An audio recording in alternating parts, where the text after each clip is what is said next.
aos Colossenses, capítulo 1,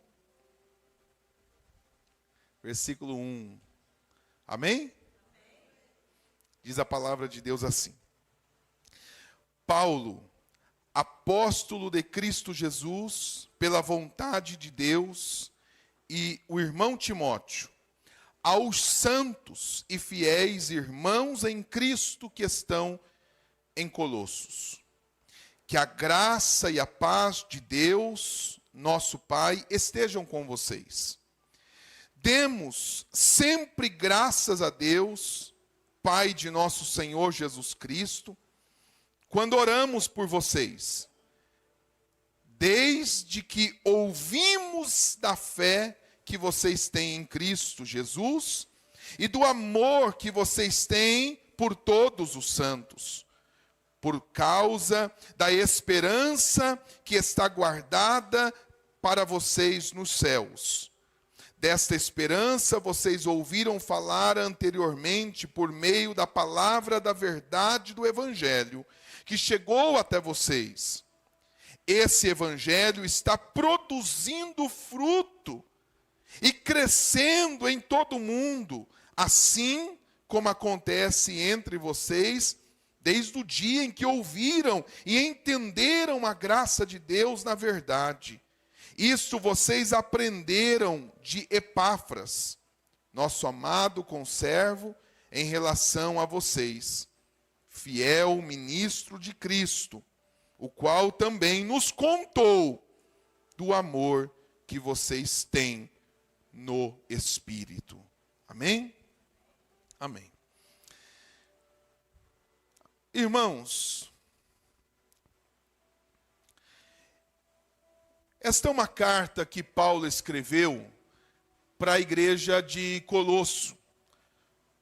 Havia nesta época aqui várias cidades que Paulo foi fazer missões, que Paulo foi pregar o evangelho. Paulo foi outrora foi um perseguidor da igreja. Ele matava os cristãos, os discípulos de Jesus. A todos que confessavam que sua fé era em Jesus Cristo, Paulo ele era da religião farisaica.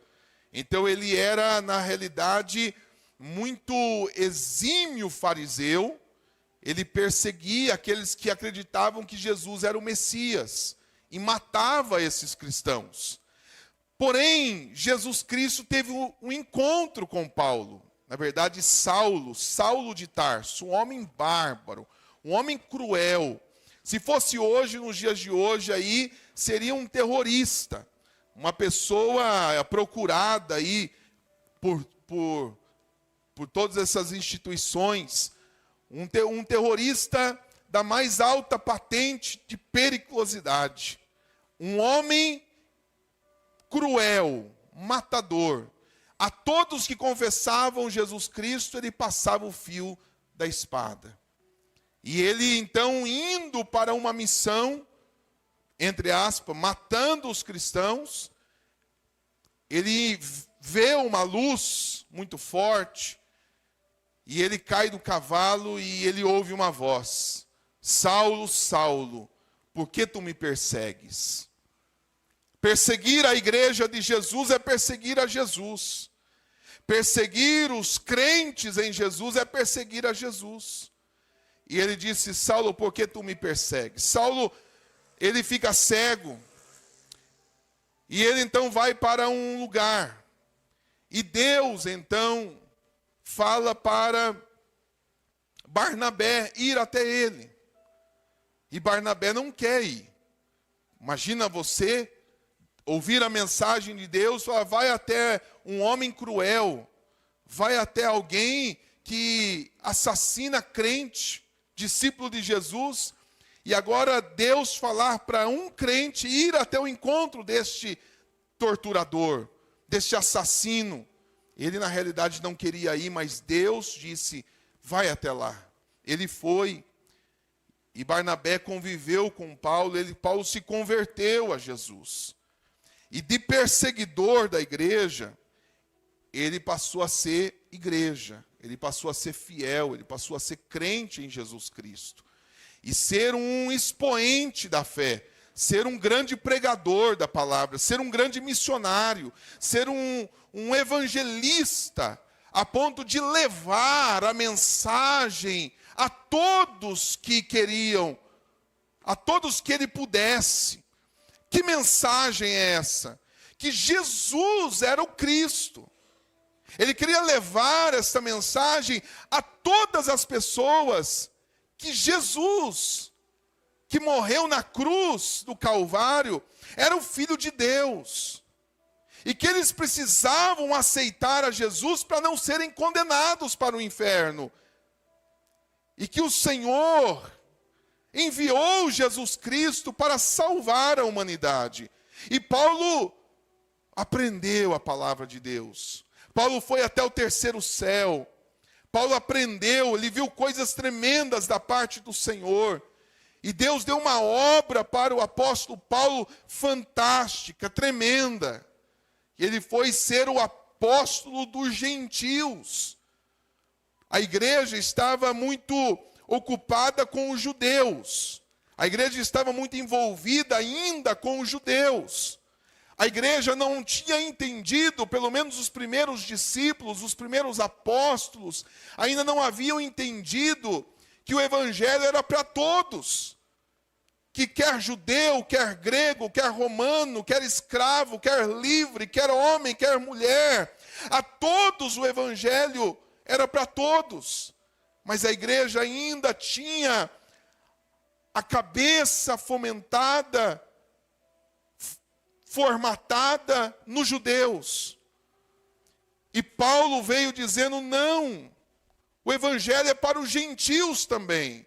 O evangelho é para os perdidos. O evangelho é para aqueles que são considerados não povo.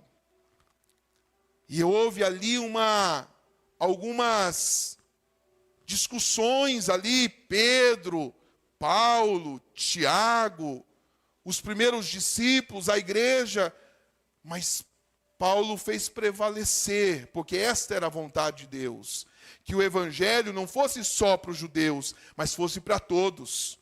Então Paulo foi muito importante. E aonde Paulo ia numa cidade, ele ganhava algumas pessoas para Jesus, ele instituía ali uma igreja, ele discipulava uma liderança, ele colocava essa liderança para acompanhar esses crentes e ia para outra cidade pregar o evangelho. Ele chegava, por exemplo, em Bauru, instituía ali uma família, pregava o evangelho ali, anunciavam aos vizinhos, aos parentes, saíam pelas ruas, plantava ali uma igreja, levantava uma liderança.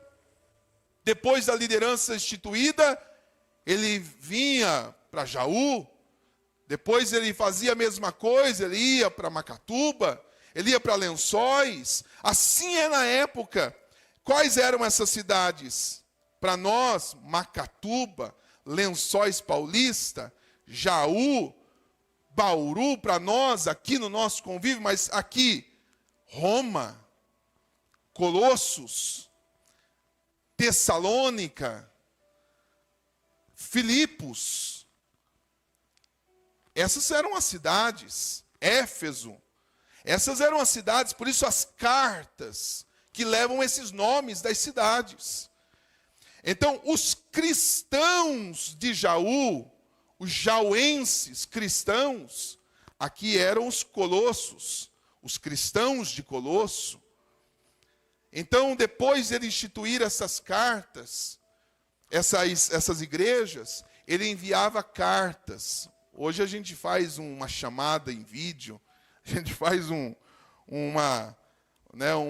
Facebook para a igreja, um Instagram, fazemos aí um WhatsApp, né? Mas ele mandava cartas. Ele mandava cartas para essas igrejas.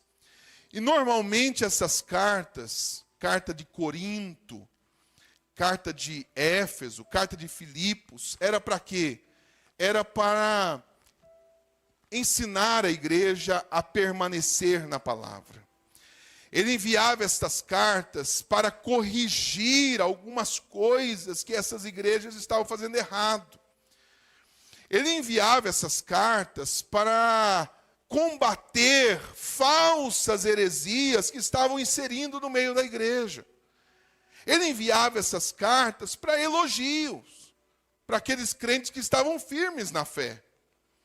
Então essas eram as cartas do Novo Testamento que Paulo escreveu para a liderança daquela igreja a qual ele havia instituído aquelas igrejas.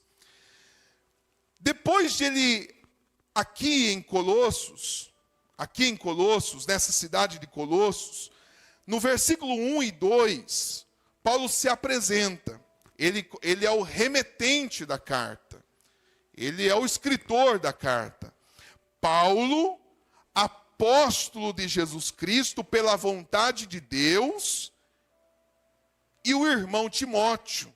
O irmão Timóteo está junto com Paulo. Ele andava junto. Paulo e Timóteo. Timóteo era um companheiro da obra, junto com Paulo, fazendo a obra do Senhor. E aí então ele diz, eu, apóstolo, junto com Timóteo, escrevemos, versículo 2, o destinatário da carta, o remetente, quem escreve, ele destina a quem? Versículo 2, aos santos e fiéis, irmãos em Cristo que estão em Colossos. Então eu estou escrevendo, eu, Paulo, aos fiéis, aos crentes, aos santos da igreja que está em Colosso. Ou seja, a igreja, ela é constituída de santos. Não santos no sentido do catolicismo romano, daqueles que morreram já, ou que criam-se imagens. Não, mas santos no sentido de separados do mundo. Nós, eu e você somos para Deus santos. Para Deus, nós não somos perfeitos. Nós não somos, não é que nós não temos pecados, mas para Deus, a igreja é santa. A igreja é lavada e redimida no sangue do Cordeiro de Deus. A igreja, ela é comprada pelo um bom preço, o preço do Filho de Deus, do Senhor Jesus Cristo. Então, todos aqueles que se convertem a Jesus, para Deus, são separados, são santificados, são santos. Para Deus, você é uma santa mulher de Deus. Amém? Você é um santo homem de Deus. Nós somos santos. Nós somos santos. Não perfeitos, mas para Deus somos santos. Paulo então escreve dizendo assim, aquela igreja que são santos, que estão em Colossos. Aí ele cumprimenta. Qual é o cumprimento do apóstolo Paulo? Finalzinho no versículo 2. Olha o cumprimento de Paulo, finalzinho. Que a graça e a paz de Deus, nosso Pai, estejam com vocês. Esse é o cumprimento. Cumprimento, que a graça e a paz do Senhor estejam com vocês. Ele cumprimenta esta igreja. Agora ele começa aqui, irmãos.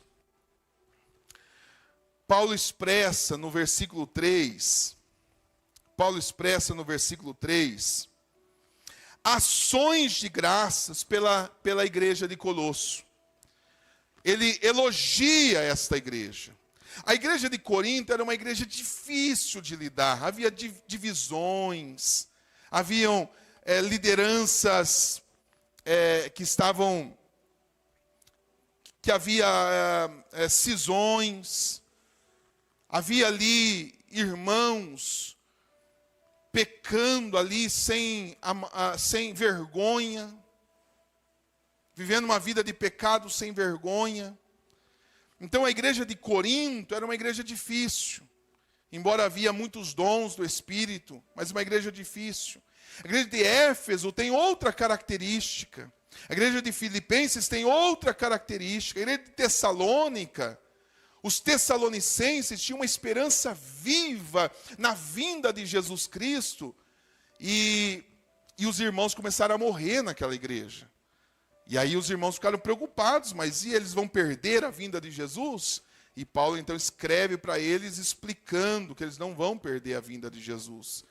Que aqueles que morreram em Cristo, né, estão com o Senhor já, e que vão ser ressuscitados depois.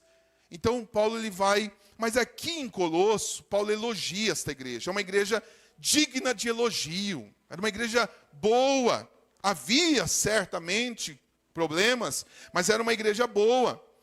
Então nós precisamos considerar aqui o que Paulo escreveu e aprender com esta igreja aqui alguns princípios da igreja de Colosso que são dignas de nossa observação como congregação de cristãos.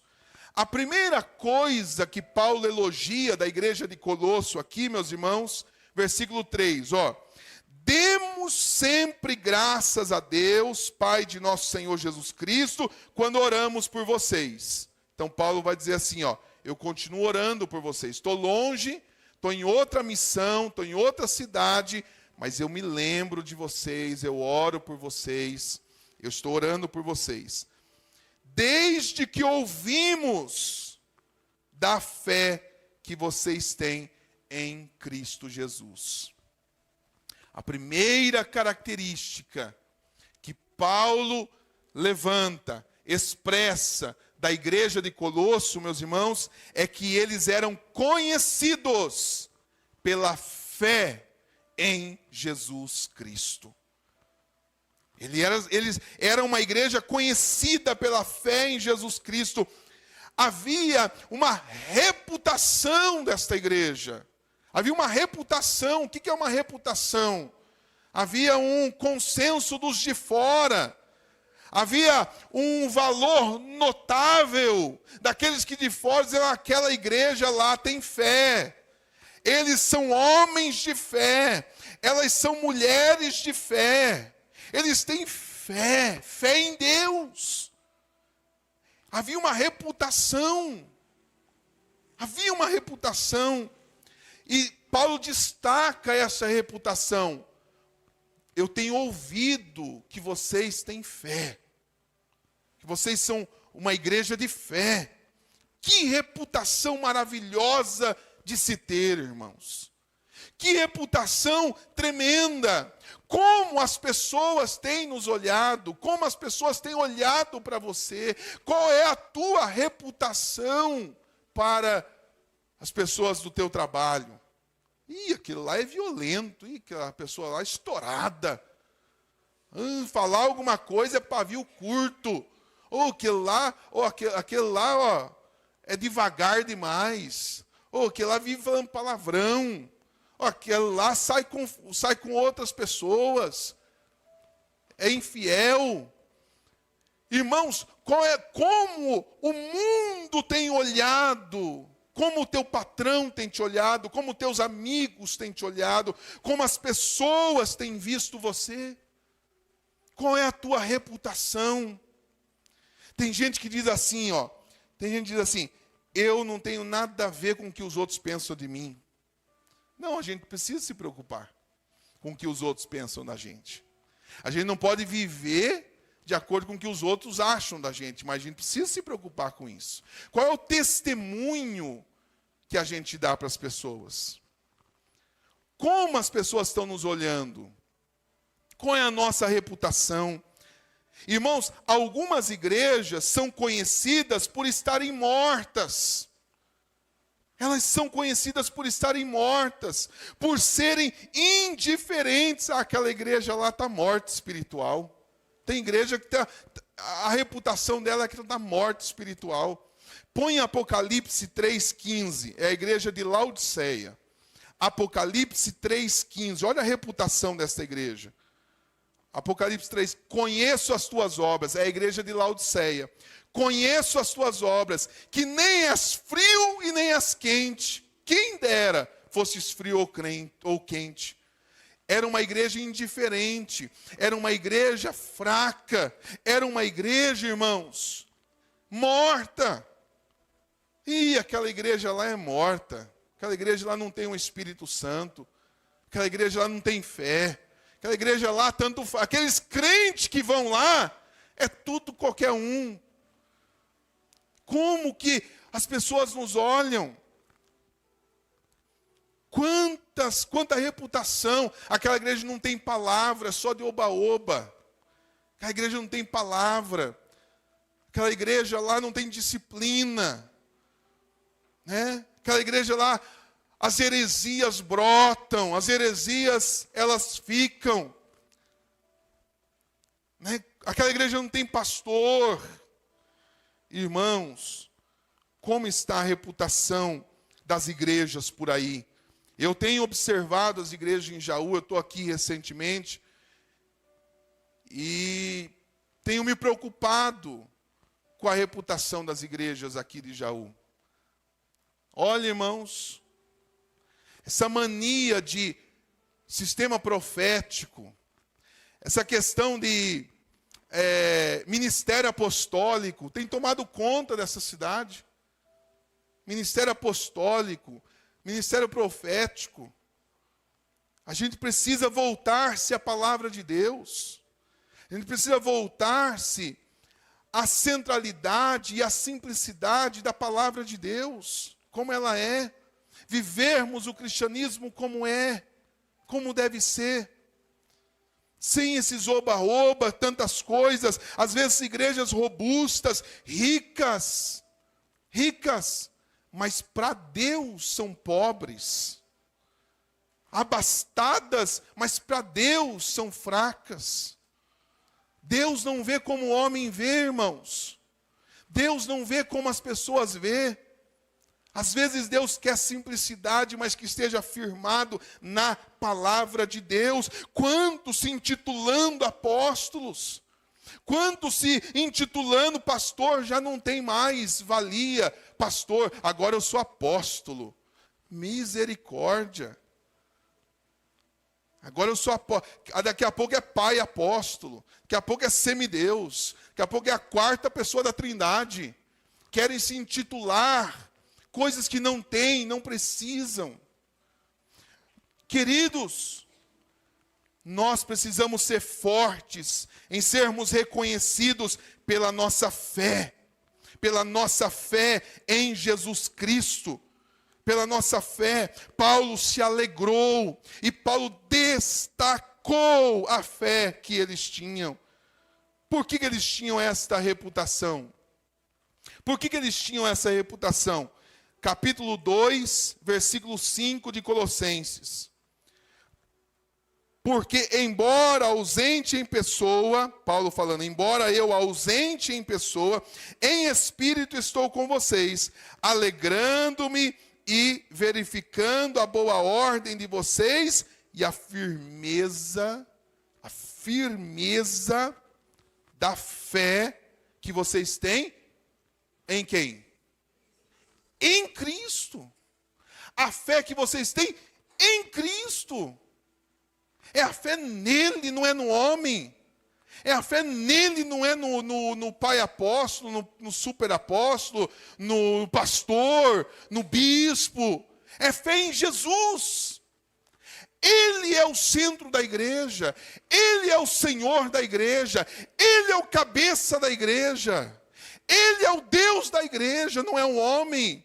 O homem sai, o homem vai e volta, vem, mas Deus continua sendo cabeça. Ele deve ser adorado, Ele deve ser exaltado, só Ele, apenas Ele, glória a Deus.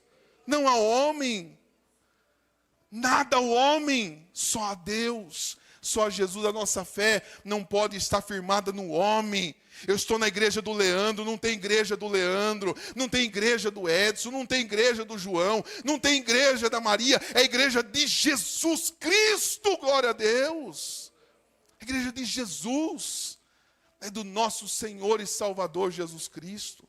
A igreja é dele, nós somos dele e a glória é para ele, amém? A glória é para ele. Então Paulo ele vai dizer aqui, a firmeza da fé que vocês têm em Jesus Cristo. Eles não eram fiéis, irmãos, em um dia e outros infiéis. Um dia eu sou crente, outro dia eu não sou. Eles não eram assim. Eles eram fiéis contra os ventos e marés. Eles mantinham a sua fé em Jesus e faziam a vontade de Jesus. Nesse tempo aqui, ser crente em Jesus Cristo era você colocar o seu pescoço na navalha. Ser crente não é como hoje, ser evangélico. Então, as perseguições haviam e eles mantinham a fé em Jesus. Será que a gente teria essa fé? Será que a gente teria essa fé em Jesus? De viver o evangelho, o cristianismo, sendo perseguido? Será que nós viveríamos hoje, irmãos, 2024, há países perseguidos. Há crentes em países hoje que são perseguidos. Não pode se dizer que é crente. Não pode se falar que é crente. Não pode ter uma rede social se denominando cristão, se denominando protestante, porque são mortos. Hoje, há governos totalitaristas que matam cristãos. Hoje, no mundo. Se chegasse isso no Brasil, viveríamos o evangelho, aceitaríamos a Jesus, viveríamos com o Senhor. Eles aqui tinham a sua fé em Jesus. Fé é muito mais do que isso aqui, meus amados. Fé em Jesus é uma vida em Cristo, ter uma reputação. Que tipo de reputação você tem? Cada igreja tem a sua. Tem umas igrejas que são boas, tem outras igrejas que são ruins, tem igrejas que são medíocres. Mas não seria maravilhoso se as pessoas dissessem de nós, aquela igreja é uma igreja de fé? Seria maravilhoso isso? As pessoas olhassem para nós, aquele povo é um povo de fé. Eles têm ouvido a palavra, eles têm buscado a Deus, eles têm firmado a sua vida no Senhor. Não seria bênção? Se permanecermos firmes em nossa fé, com o tempo, as pessoas vão dizer isso de nós.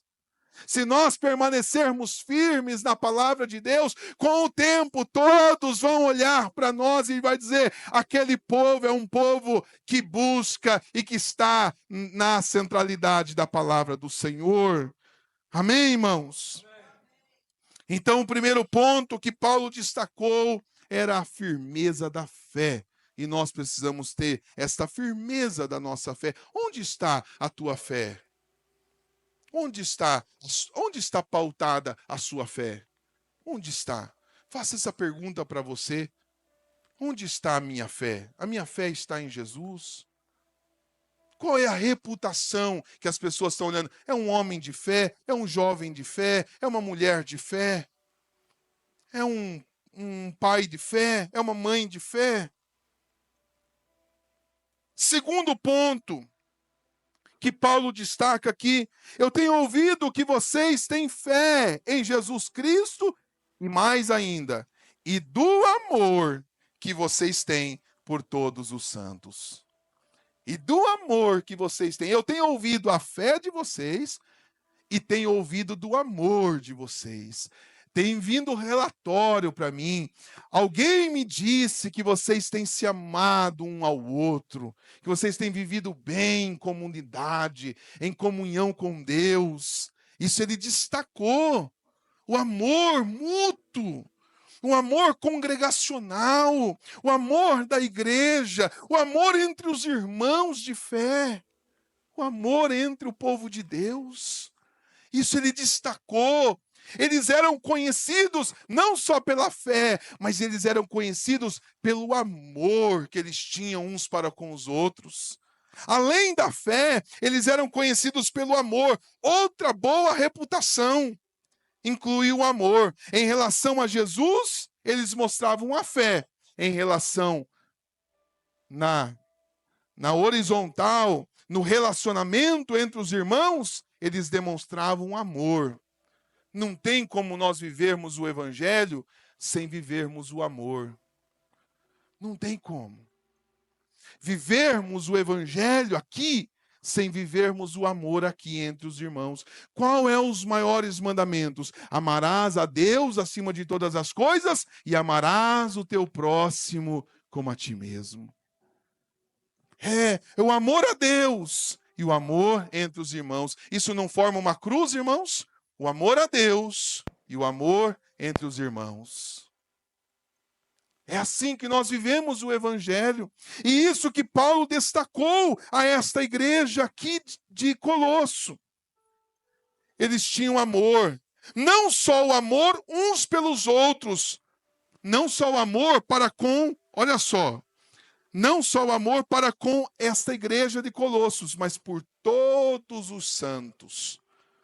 Então nós não temos barreira. Por todos os santos, por todos aqueles que creem em Jesus, por todos aqueles que confessam Jesus Cristo como seu Senhor e seu Salvador. Não é só o amor entre nós, mas o amor entre todos os crentes.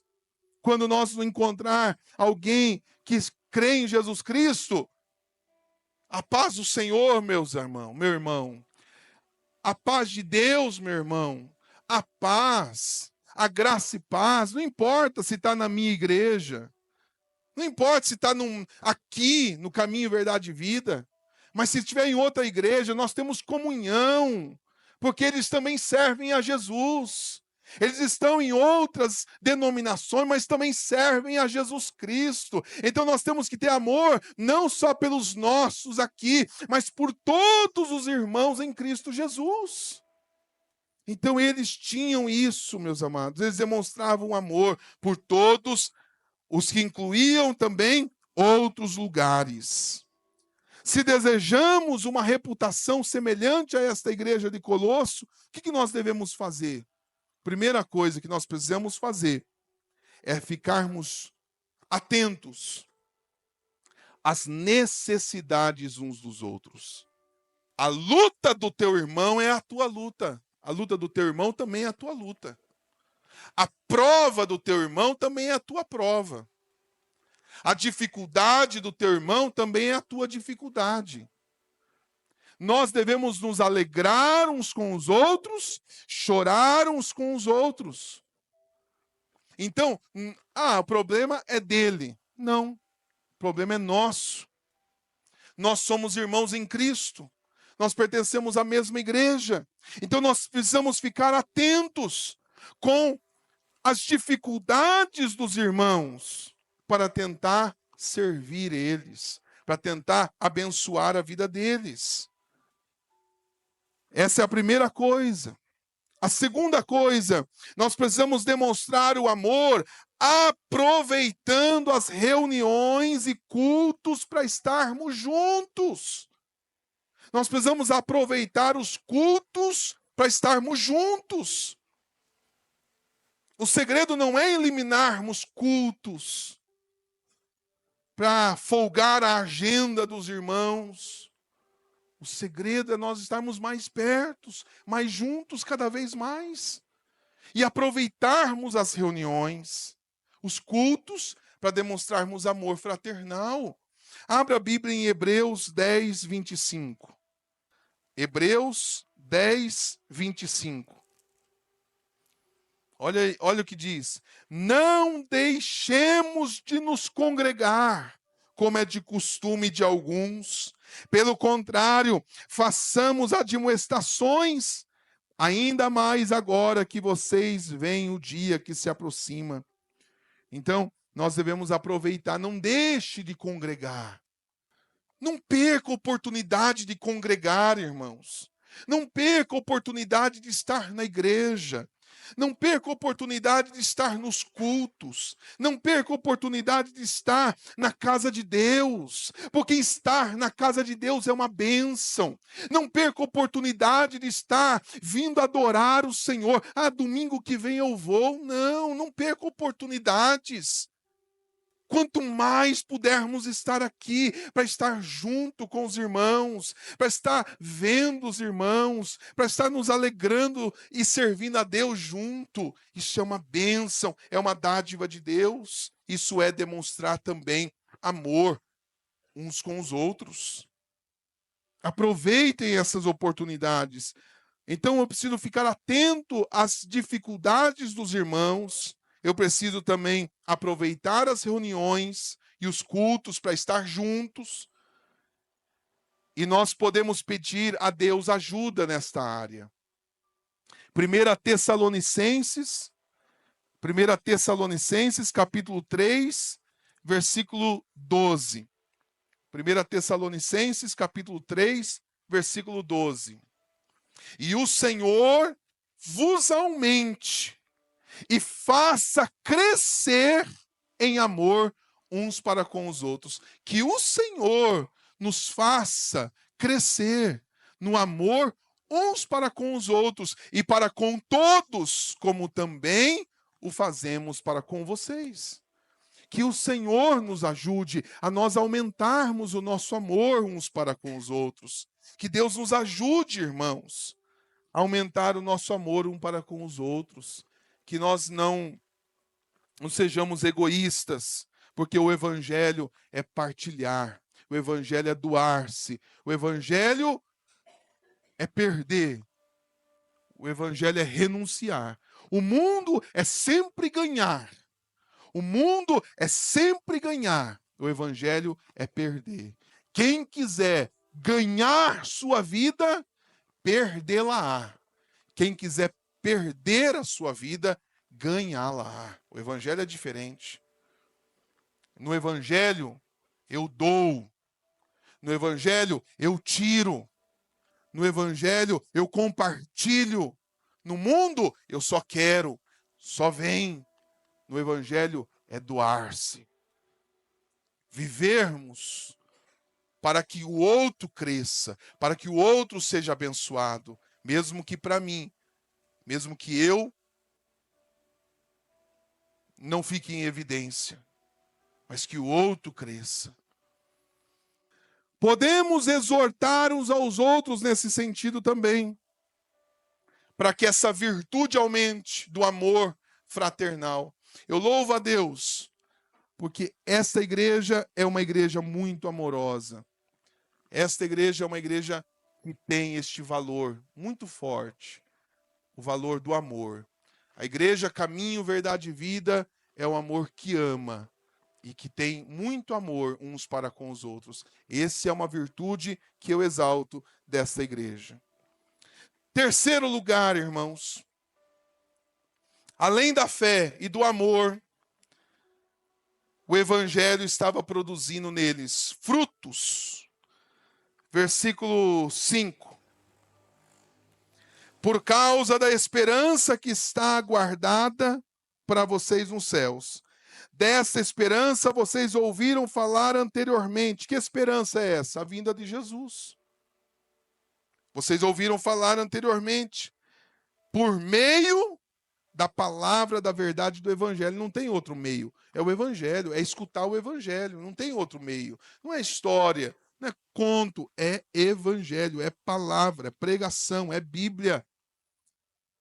E aí vem, até que chegou a vocês. Esse Evangelho está produzindo fruto e crescendo em todo mundo, assim como acontece entre vocês, colossenses, desde o dia em que ouviram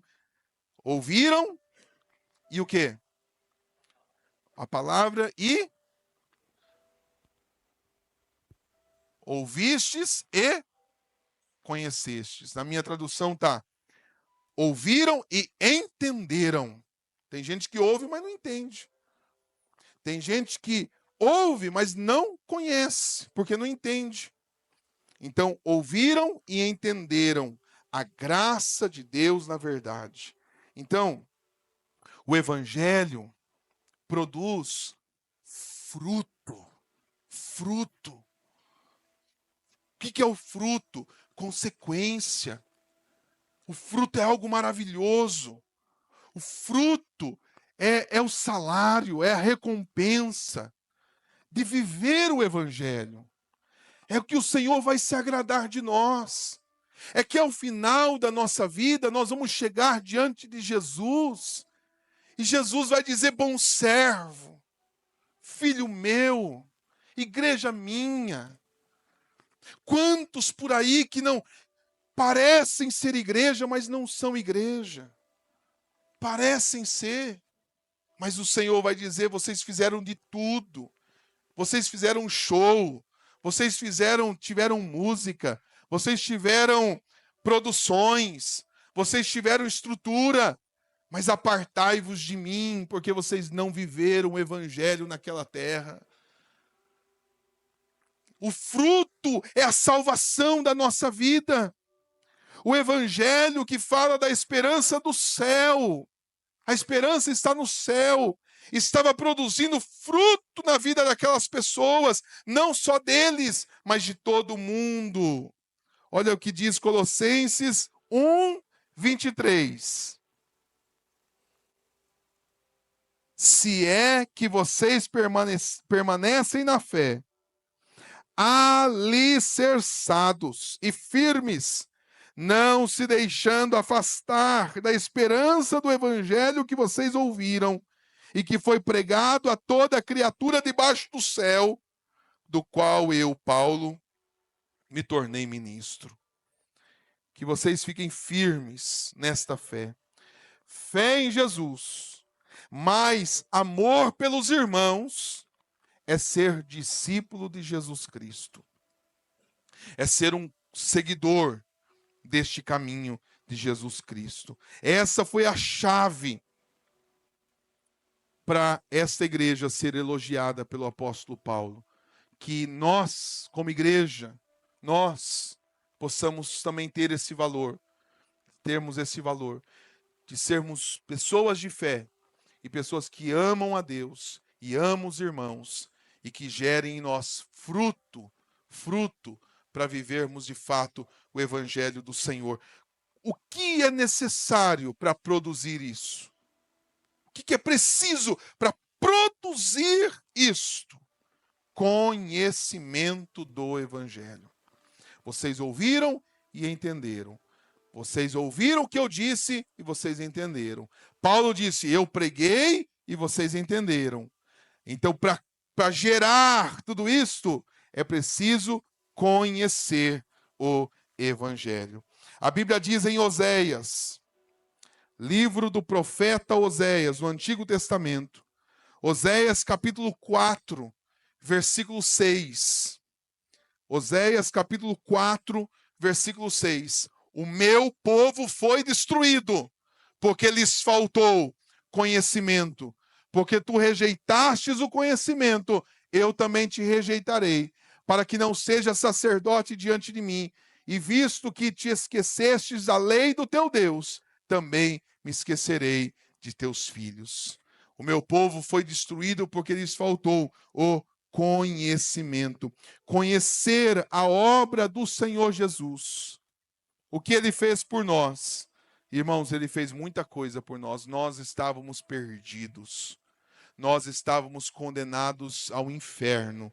Nós estávamos totalmente afastados de Deus.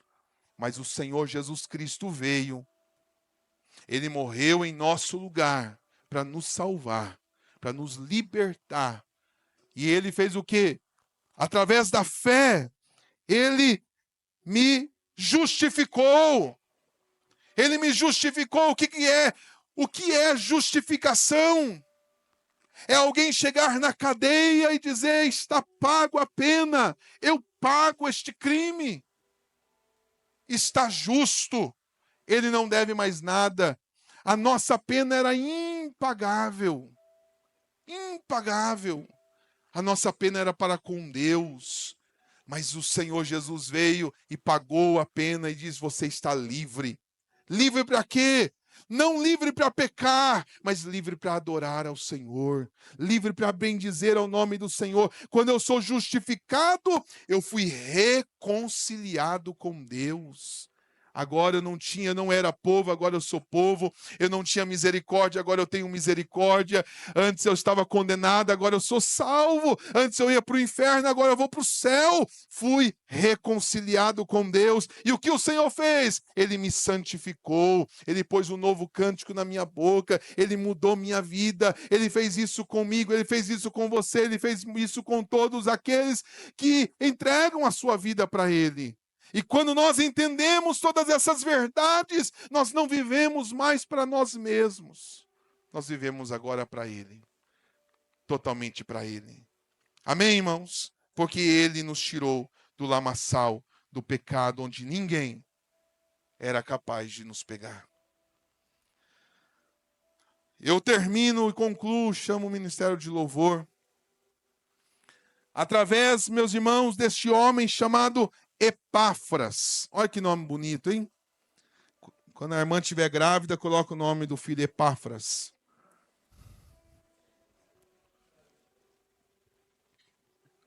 Esse irmão Epáfras era um líder daquela igreja. Através de Epáfras,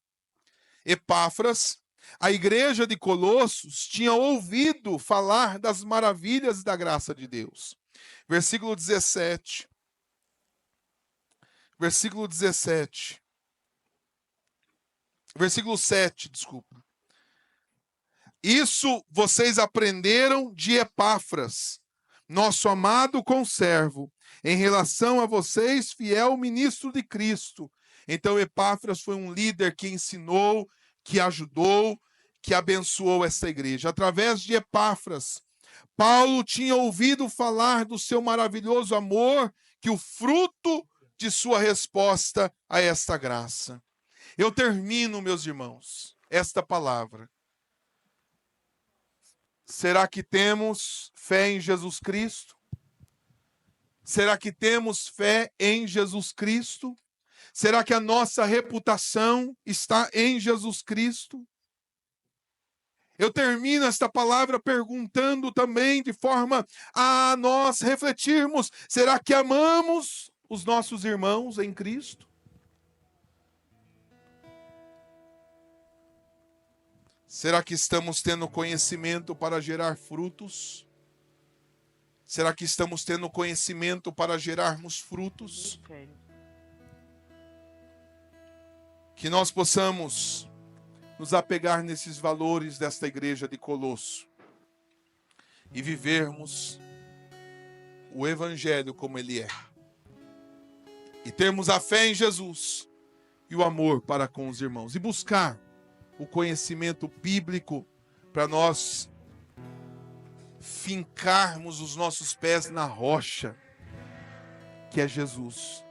E se nós, como igreja, fincarmos os nossos pés na rocha, nada vai nos tirar da palavra de Deus.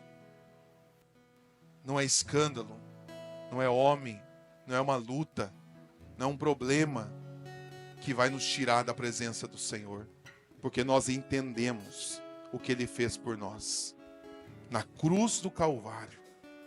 Amém?